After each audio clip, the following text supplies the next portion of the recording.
A alegria é uma emoção momentânea no qual eu me sinto bem ao sentir. Felicidade já é bem diferente. Felicidade é um estado, uma construção. Agora, qual o propósito do ser humano? Porque assim, nascemos todos humanos. A alegria é uma emoção momentânea no qual eu me sinto bem ao sentir, tá? E eu também contagio as pessoas ao meu redor com alegria. Tá? Mas é uma emoção passageira. Uma conquista de um campeonato de futebol. Você tem uma alegria imediata, uma emoção imediata, né, que me contamina e contamina os que estão ao meu redor.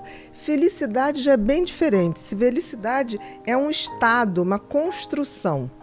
Tá? Aí você vai falar, mas Bia, o que é felicidade? É claro que é bem complexo. Mas vamos supor assim, o que é felicidade para o sol? Para iluminar, para aquecer, para gerar vida. O que é felicidade para uma macieira?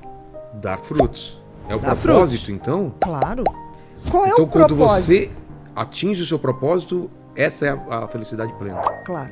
Agora, qual o propósito do ser humano? Porque assim, nascemos todos humanos. Agora, virar ser humano é um processo de construção. Tanto que eu digo no livro que felicidade é verbo. Porque você tem que praticar. Você tem, claro. Você aprende a ser mais feliz? Você aprende a descobrir o seguinte, se o sentido da vida do sol é aquecer, o sentido da vida da macieira é dar maçã, qual o sentido da minha vida?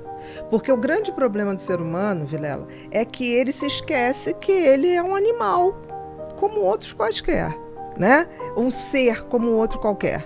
Nós estamos aqui, por exemplo, para evoluir e não para ser feliz. Então, no momento que eu coloco assim, qual é a minha missão? E eu trilho o caminho para chegar nessa missão, eu estou sendo feliz. Eu estou no caminho da felicidade. Eu estou gerando o que a natureza espera de mim. A natureza espera de mim. Tanto que as coisas inúteis acabam com o tempo.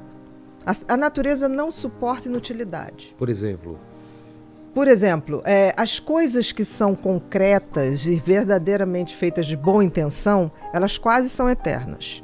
Tem um ditado que diz assim, todo mundo teme o tempo teme as pirâmides do Egito. As pirâmides do Egito foram feitas com uma tal intensidade e intenção que aquilo vai estar lá daqui a 100, vai passar, 200, exatamente. Então, a natureza exige que tudo que você bote a mão, você o faça com uma missão, com propósito, com sentido, porque senão você está fora do game. Sim, Vendo aí o seu livro, está fora do game. O game da vida tem que ser um game de compartilhar, tem que ser um game de buscar o meu sentido e propósito. Aí você vai falar, tá, Bia, mas como é que eu sei? Porque o sentido tem a ver com o que lhe foi dado. Apesar de nós sermos animais como os outros, mas para a gente foi dado uma coisa chamada livre-arbítrio. E a capacidade de refletir e de pensar. Melhor presente e o maior problema. O maior castigo. Porque se você não sabe usar. Exato. Porque todos os outros, por exemplo, o sol ele não pode escolher. Não. Você já pensou se o sol levantar? Eu já não estou a fim de aquecer vocês. Mas com a gente é diferente. É verdade. Isso é a grande diferença. Que a gente pode escolher. A gente pode escolher. Mas o que acontece? A gente esqueceu que a gente tem esse sentido e propósito. Porque o sentido tem a ver com o que a natureza te deu para que você saiba para onde você vai caminhar. Então, o sentido tem a ver com os talentos e dons que a gente ganha. Tem a ver com aquela parábola que tem na Bíblia dos talentos, lembra? Tem a ver. Dá o mesmo número de talentos para 3 pessoas, se eu não me engano, não é isso, Lene? Isso. Aí um enterra, outro faz render um pouco e o outro multiplica. Exatamente. E ele dá bronca no cara que enterrou. Claro. E pro outro ele dá mais talentos porque o cara multiplicou. Ele não foi inútil em nenhum momento, porque não basta o meu sentido de vida. Eu pegar o meu propósito, enterrar e falar, tá aqui guardadinho. É aquilo que a gente tá falando, se você tem esse conhecimento e você não colocou isso pra fora, esquece. Talvez você não seria feliz. A natureza te corta. Você não teria encontrado sua felicidade. A natureza te corta. O que não dá frutos, de alguma maneira, aquilo vai se perdendo. Não tem como. É uma regra da natureza. Você tá aqui para servir. Por exemplo, a água não bebe a água. A macieira não come a maçã. Então, assim, nós temos a obrigação de descobrir o sentido da vida e aí o universo é tão bacana que ele te deu dicas, que é o tal do talento. Ninguém tem um talento por nada. O que acontece é que as pessoas, em geral, se você não tem uma boa educação, as crianças vêm com talentos muito claros. Aí o que acontece? Pelo menos na minha geração. Ah, não, isso aqui não faz desenho não, que não agora você tem, não vai dar dinheiro. Não, isso você não faz. Hoje as coisas estão mudando, porque tudo é capaz de gerar dinheiro. É verdade, qualquer coisa. Se tem essa intenção. O pessoal gosta de jogar videogame, nunca aqui na minha época falava, você ainda vai ganhar dinheiro com isso. Não, é vagabundo. Exatamente, era vagabundo, não vai dar pra nada. Isso se falava.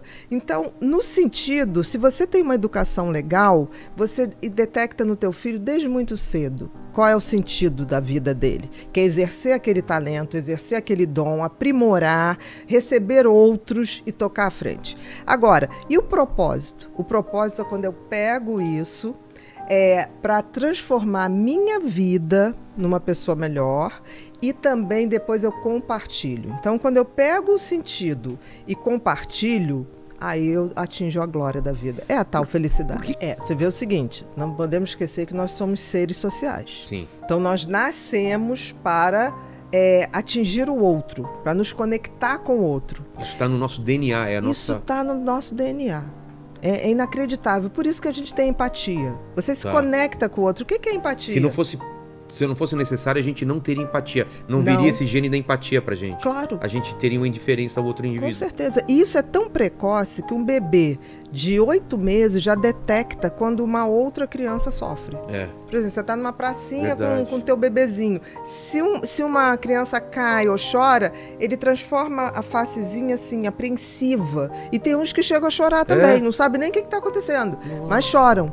Então, assim, nós somos impelidos, eu digo que navegar é preciso, ir na direção do outro é preciso. Viver não é preciso, mas ir na direção do outro é preciso.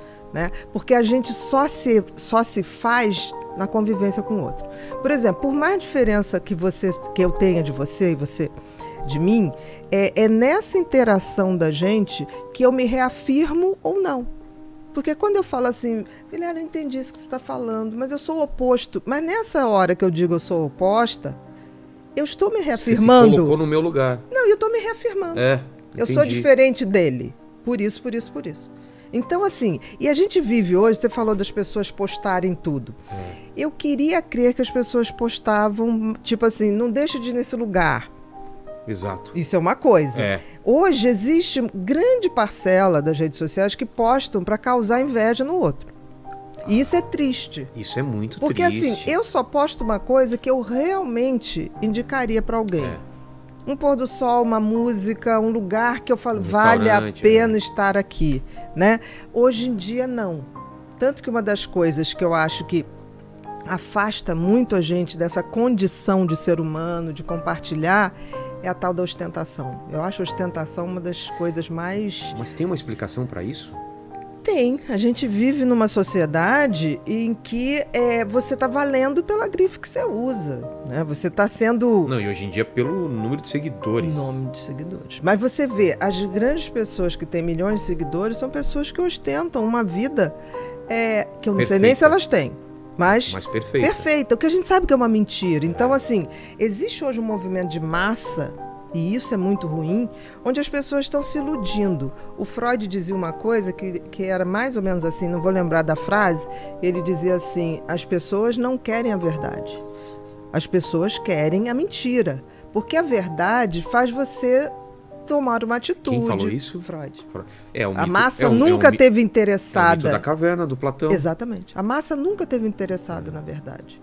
Mas ela não vive sem ilusão. É que nessa história do Platão, né? Que as pessoas estavam acorrentadas e elas viam a sombra. A sombra do que acontecia lá fora. Por acaso, um cara consegue sair da corrente, vai lá fora, vê que o mundo não era só aquelas sombras que é colorido, que tem 3D, né? Que tem tridimensionalidade e tal. Volta, fala pros caras, os caras não acreditam e matam ele porque ele era uma ameaça ao que eles a vida inteira acreditaram. Exatamente. Que doideira. E no final do livro eu faço uma comparação do Matrix, né? O primeiro. Que é isso também, né? Que é isso também. Um cara assim, acordando pra verdade, pra realidade. O que a gente vive hoje, talvez eu digo que as pessoas estão procurando a felicidade. Primeiro não sabe o que estão procurando no lugar errado e no tempo errado.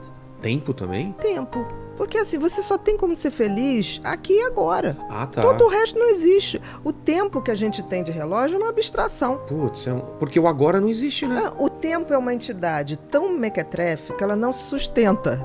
Como assim? Ela, por exemplo, eu posso vir aqui 20 vezes, mas nunca no mesmo tempo. Ela é uma entidade que não se sustenta. O que eu venho aqui, o espaço, eu venho aqui, eu posso vir aqui. Não, isso aqui é a casa do Vilela. Ponto. Certo. Isso aqui é a inteligência LTDA. Mas nunca voltarei no mesmo tempo. Então, é uma entidade fluida. Como é que você define uma coisa? Você precisa para poder viver nesse mundo, se organizar. Mas isso aqui é uma abstração. O tempo, ele é... A gente é escravo do tempo, na verdade. A gente está sujeito a ele. E o que eu vejo, não sei se você concorda, doutora, é que as pessoas, elas não vivem mais o agora. A cabeça sempre ou está no futuro ou no passado, mas eu tô aqui contigo nesse agora. A gente está conversando. Isso está sendo a melhor mais coisa. Me importa. Exato, é a melhor coisa da minha vida agora. Isso mesmo. Se eu tivesse com meu filho, aquilo seria... E a pessoa tá com o filho, com o celular, pensando na outra coisa. Aí depois você tá fazendo outra coisa e fala, putz, eu queria ficar mais com meu filho. Mas você tava com seu filho. Então, você já sacou que o tempo da felicidade é o agora. É o agora. Aconteça o que acontecer, nesse exato momento, essa é a melhor coisa da minha vida que tá acontecendo. Se eu não curtir esse momento agora, acabou. Eu vou me arrepender mais pra frente de não ter curtido ele. Aí são aquelas pessoas que passam anos e ficam assim, quem roubou o tempo de mim?